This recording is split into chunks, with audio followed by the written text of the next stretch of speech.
BJP ಹೈಕಮಾಂಡ್ಗೆ ಮಾಜಿ CM Yediyurappa ವರದಿಯನ್ನು ಸಲ್ಲಿಸಿದ್ದಾರೆ. ಪ್ರಸಕ್ತ ರಾಜಕೀಯ ವಿದ್ಯಮಾನಗಳ ಬಗ್ಗೆ ಹೈಕಮಾಂಡ್ಗೆ ರಿಪೋರ್ಟ್ ಅನ್ನು ಕೊಟ್ಟಿದ್ದಾರೆ ಯಡಿಯೂರಪ್ಪ. ಬಿಜೆಪಿ ಹೈಕಮಾಂಡ್ಗೆ ಮಾಜಿ ಸಿಎಂ ಯಡಿಯೂರಪ್ಪ ಈ ವರದಿಯನ್ನು ಸಲ್ಲಿಸಿರುವಂತದ್ದು ಪ್ರಸಕ್ತ ರಾಜ್ಯದ ರಾಜಕೀಯ ವಿದ್ಯಮಾನಗಳ ಬಗ್ಗೆ ಹೈಕಮಾಂಡ್ಗೆ ರಿಪೋರ್ಟ್ ಕೊಟ್ಟಿದ್ದಾರೆ. ಸಂಸದರು ಹಾಗೂ ಶಾಸಕರಿಂದ ಆಡಳಿತ ಪಕ್ಷಗಳ ಬಗ್ಗೆ ಮಾಹಿತಿಯನ್ನ ಕಲೆ ಹಾಕಿ ಆ ರಿಪೋರ್ಟ್ ಅನ್ನು ಅವರು ಕಳುಹಿಸಿರುವಂತದ್ದು ಹೈಕಮಾಂಡ್ಗೆ. ಆಪರೇಷನ್ ಕಮಲದ ಪ್ರಕರಣ ಬೆಳಕಿಗೆ ಬಂದ ನಂತರದ ಬೆಳವಣಿಗೆಯ ಬಗ್ಗೆ ಈ ರಿಪೋರ್ಟ್ ಇರುವಂತದ್ದು. ಯಡಿಯೂರಪ್ಪ ನಿವಾಸದಲ್ಲಿ ಇವತ್ತೂ ಕೂಡ ರಾಜಕೀಯ ಚಟುವಟಿಕೆ ಬಿರುಸುಗೊಂಡಿದೆ. ಪ್ರಸಕ್ತ ರಾಜಕೀಯ ವಿದ್ಯಮಾನಗಳ ಕುರಿತಾಗಿ ರಿಪೋರ್ಟ್ ಅನ್ನು ಈಗ ಮಾಜಿ ಸಿಎಂ ಯಡಿಯೂರಪ್ಪ ಹೈಕಮಾಂಡ್ಗೆ ಸಲ್ಲಿಸಿದ್ದಾರೆ. ಬಿಜೆಪಿ ಹೈಕಮಾಂಡ್ಗೆ ಮಾಜಿ ಸಿಎಂ ಯಡಿಯೂರಪ್ಪ ಈ ವರದಿಯನ್ನ ಸಲ್ಲಿಸಿರುವಂತದ್ದು. ಇವತ್ತೂ ಕೂಡ ರಾಜಕೀಯ ಚಟುವಟಿಕೆಗಳು ಬಿರುಸುಗೊಂಡಿದೆ. ಯಡಿಯೂರಪ್ಪ ಅವರ ನಿವಾಸದಲ್ಲಿ ಪ್ರಸಕ್ತ ರಾಜಕೀಯ ವಿದ್ಯಮಾನಗಳ ಬಗ್ಗೆ ಅವರು ರಿಪೋರ್ಟ್ ಅನ್ನ ಕಳಿಸಿದ್ದಾರೆ ಹೈಕಮಾಂಡ್ಗೆ. ತಮ್ಮ ಸಂಸದರು ಮತ್ತು ಶಾಸಕರಿಂದ ಸಿಕ್ಕಂತಹ ಮಾಹಿತಿಯ ಆಧಾರದ ಮೇಲೆ ಆಡಳಿತ ಪಕ್ಷಗಳ ಬಗ್ಗೆ ಮಾಹಿತಿಯನ್ನ ಅವರಿಂದ ಕಲೆ ಹಾಕಿ ಆ ವರದಿಯನ್ನ ಸಲ್ಲಿಸಿದ್ದಾರೆ ಮಾಜಿ ಸಿಎಂ ಯಡಿಯೂರಪ್ಪ. ಬಿಜೆಪಿ ಹೈಕಮಾಂಡ್ಗೆ ಈ ವರದಿ ಸಲ್ಲಿಸಿದ್ದಾರೆ.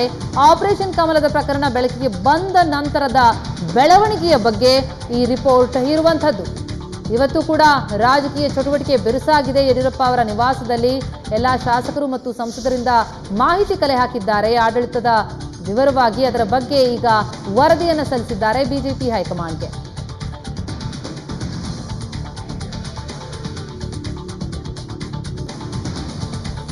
ರಾಜ್ಯ ರಾಜಕಾರಣದಲ್ಲಿ ಬಿರುಸಿನ ಚಟುವಟಿಕೆಗಳು ನಡೀತಾ ಇರುವಂಥದ್ದು. ಅದರಲ್ಲೂ ಪ್ರಮುಖವಾಗಿ ಬಿಜೆಪಿಯ ಪಾತ್ರ ಬಹಳ ದೊಡ್ಡದಿದೆ.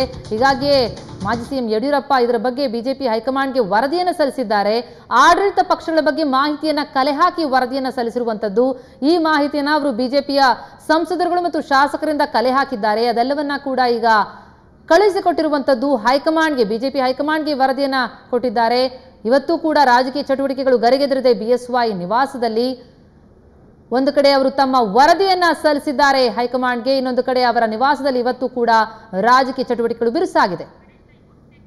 ಈ ಕುರಿತು ಅಪ್ಡೇಟ್ಸ್ ಕೊಡ್ತಾರೆ ನಮ್ಮ ಪ್ರತಿನಿಧಿ ಗಣೇಶ್. ಈಗ ನಮ್ಮ ಜೊತೆ ನೇರ ಸಂಪರ್ಕದಲ್ಲಿದ್ದಾರೆ. ಗಣೇಶ್, ಇವತ್ತಿನ ರಾಜ್ಯ ರಾಜಕೀಯದಲ್ಲಿ ಬಿಎಸ್ವೈ ಮತ್ತು ಬಿಜೆಪಿಯ ಪಾತ್ರ ಬಹಳ ದೊಡ್ಡದಾಗಿದೆ. ಇವತ್ತು ಏನೆಲ್ಲ ಚಟುವಟಿಕೆಗಳು ಗರಿಗೆದರಿರುವಂತದ್ದು ಬಿಎಸ್ವೈ ನಿವಾಸದಲ್ಲಿ ಅಂತ? ಪ್ರತಿಮಾ, ಖಂಡಿತವಾಗ್ಲೂ ಇವತ್ತು ಸಾಕಷ್ಟು ಅಂತಂದ್ರೆ ಪ್ರತಿಪಕ್ಷಗಳ ಮುಂದಿನ ನಡೆ ಯಾವ ರೀತಿ ಇರಬಹುದು ಅನ್ನೋದ್ರ ಬಗ್ಗೆ ಸಾಕಷ್ಟು ಕುತೂಹಲಗಳಿತ್ತು. ಈ ಹಿನ್ನೆಲೆಯಲ್ಲಿ ಇವತ್ತು ಮಾಜಿ ಸಿಎಂ ಬಿಎಸ್ ಯಡಿಯೂರಪ್ಪ ಹಾಗೂ ಬಿಜೆಪಿ ರಾಜ್ಯಾಧ್ಯಕ್ಷರಾದಂತ ಯಡಿಯೂರಪ್ಪ ಅವರ ನಿವಾಸದ ಮನೆ ಅಥವಾ ನಿವಾಸದಲ್ಲಿ ರಾಜಕೀಯ ಬೆಳವಣಿಗೆ ಕೂಡ ಇವತ್ತು ಕೂಡ ಮುಂದುವರೆದಿದೆ.